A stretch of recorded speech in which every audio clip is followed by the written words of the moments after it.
Hi everyone, it's Stephanie Weaver here in the Blue and Yellow Kitchen where cooking meets culture. I'm here today with Microwave Boy on the camera, and our special guest is Catherine Wallace Hope, the author of Once Again. Hi Catherine, how are you? I'm wonderful. How are you, Stephanie? We're really good today, and we want to thank you so much for being here in the kitchen with us. The first initial inspiration for the story was a dream I had, in which my husband and I had had a daughter who had been kidnapped. And in the dream, I realized that the kidnapping was happening all over again, and I was desperate to try to figure out how to stop it from happening.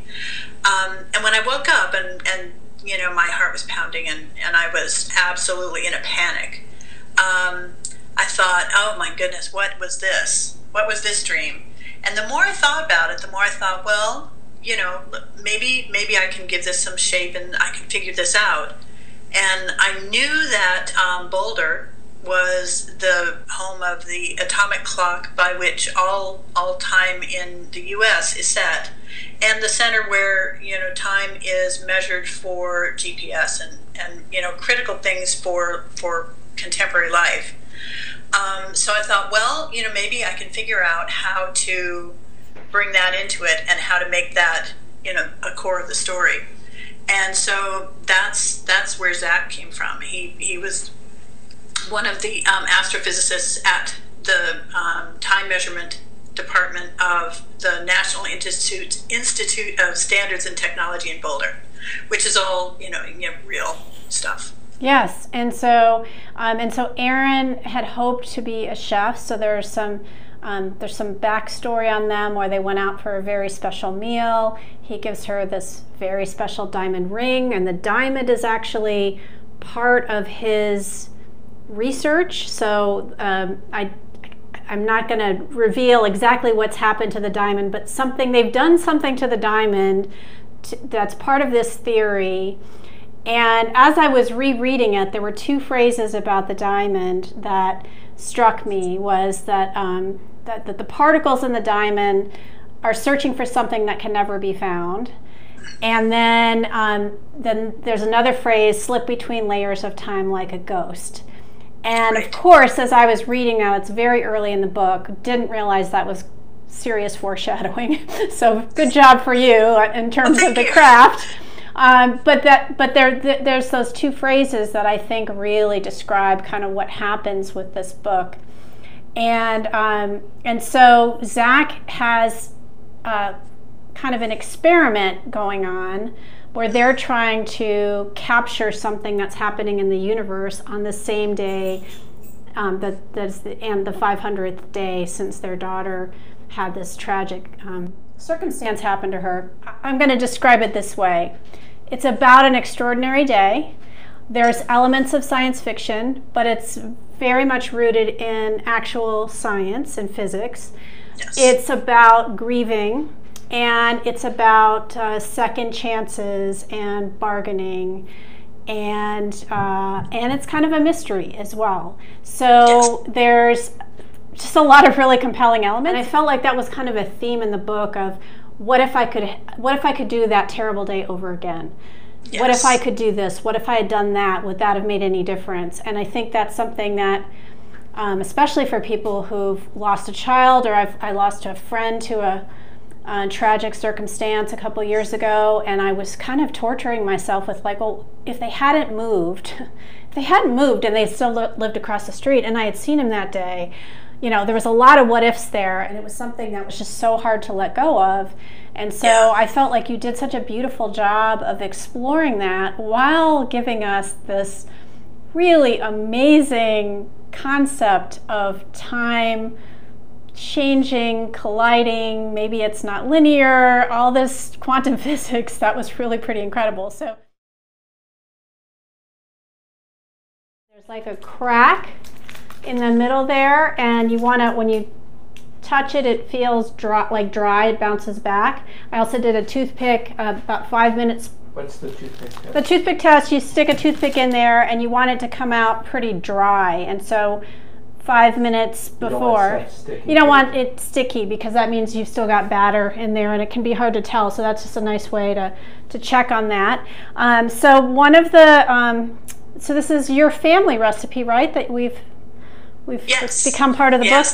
This is our own delightful banana bread, and the ginger butter is my husband's invention. So great. Yes. Yeah. Okay, so it's salted butter, and we'll have the recipe in the link. Salted butter, cream cheese, honey, powdered ginger, and then I'm going to grate a little bit of fresh nutmeg on top, and there's also a little bit of vanilla in here. And then I'm just going to mash it all around while she's reading. So that looks good. So why don't you go ahead and set up this little excerpt that I've asked you to read. Okay.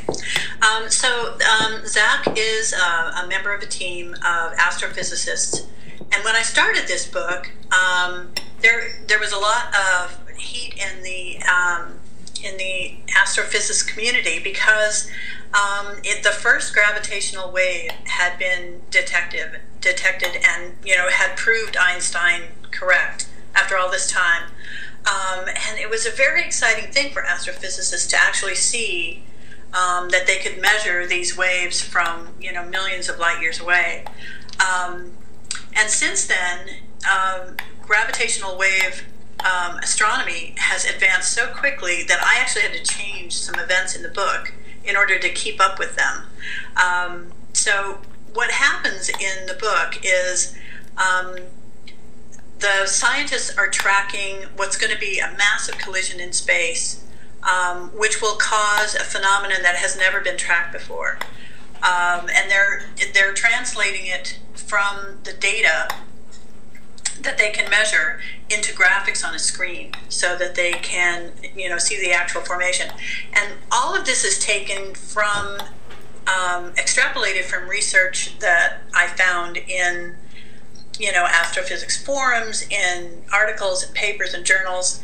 And so part of what I'm going to read, I'm going to turn a little more light here, is an actual artist's rendering is part of this. So all of this is stuff that is in this amazing realm of science that I tried to bring visually to the page.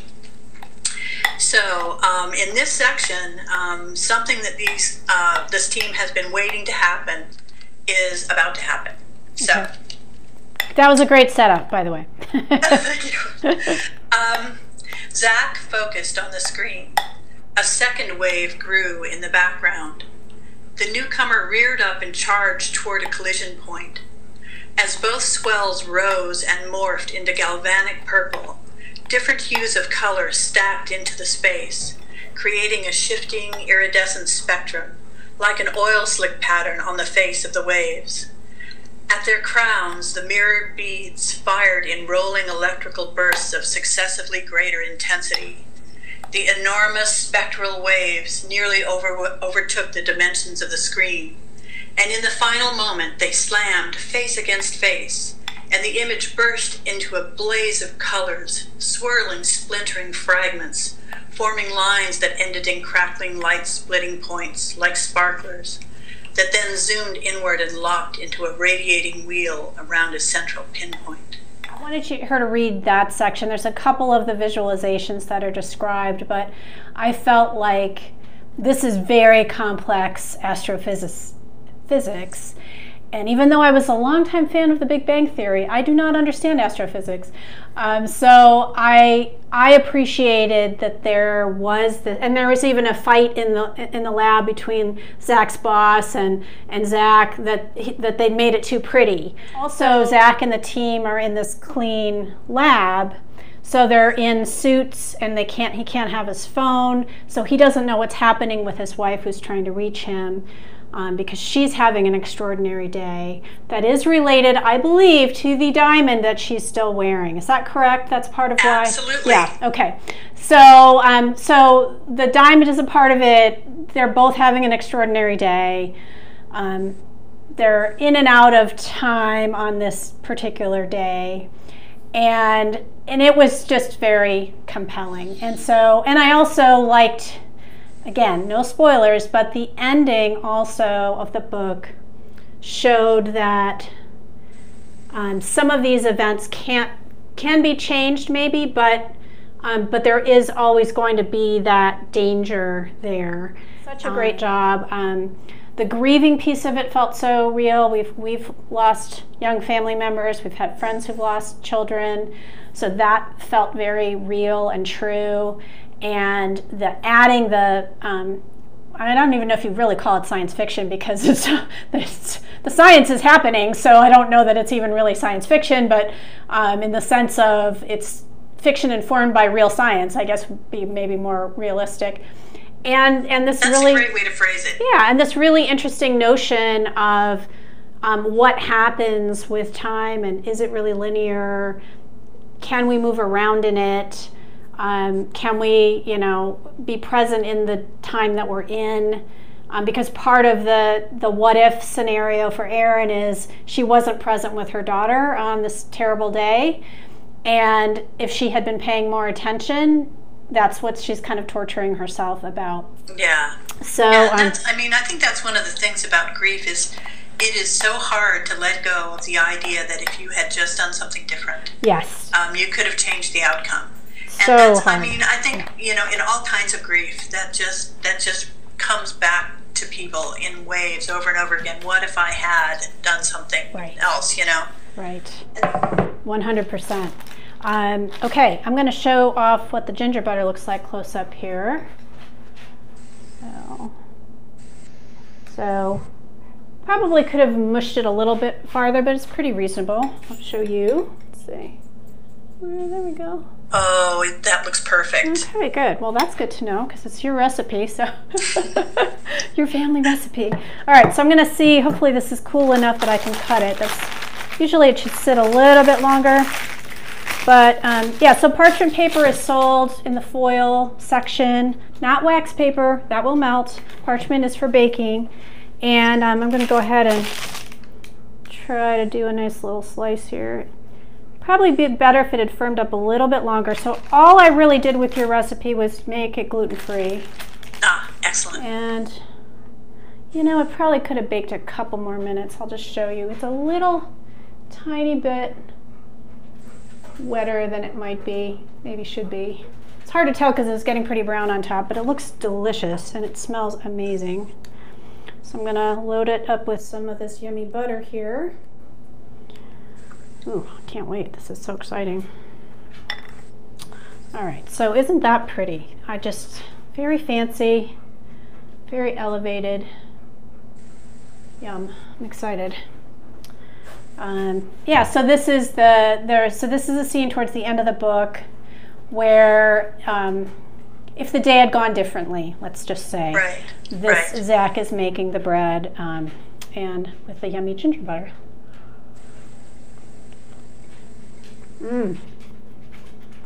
So it's not a ton of cream cheese, but it's a little frosting-y, which is awesome. Yeah, very special.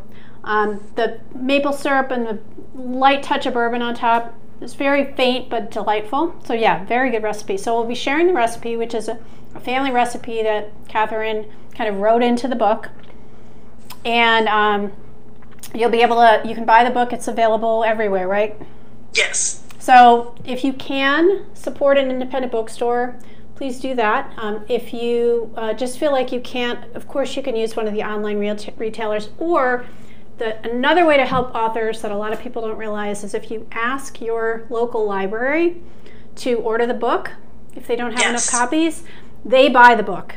So that if your budget is tight, that's a great way you can help authors, is to ask your local library to make sure that they have copies of it, because then it still gets purchased, it still gets read, and that helps everyone involved. Catherine, thank you so much for being with us today. Are you working? Such a pleasure. Are you working on something else right now, or? I've started on the next one. Good. So yeah, which is it's very exciting, but I'm still very attached to the people in Once Again. So it's a fun process. I can totally see that. So you'll find her at CatherineWallaceHope.com. That's Catherine with a C. And you can follow me, S. Weaver MPH. If you think you know someone who would like this book or like the banana bread, please share this wherever you're watching it. So we're on Facebook Watch and IGTV and YouTube. So please go ahead and share it. And we appreciate you joining us here in the Blue and Yellow Kitchen. And we'll see you again soon. Bye, guys.